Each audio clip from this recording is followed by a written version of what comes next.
শুভ দুপুর বন্ধুরা।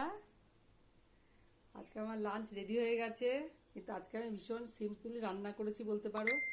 কারণ এই ডেইলি কি রান্না হবে, তাই না? এটা একটা আমাদের মহিলাদের সত্যি করেই খুব প্রবলেম। তো যাই হোক, তারই মধ্যেই করতে হবে আর কি। তো আজকে আমি রান্না করেছি, ভাত তো আছেই, উচ্ছে আলু সিদ্ধ করেছি, মুসুরির ডাল বেটে বড়া করে নিয়েছি, আর সাথে একটু শসা আছে, আর মুসুরির ডাল, আলু পটল দিয়ে ডিমের ঝোল করেছি, আর আমড়ার চাটনি।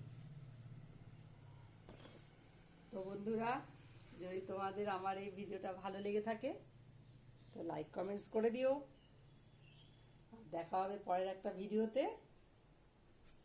এখন চলো লাঞ্চ করে নিই, আসি তাহলে।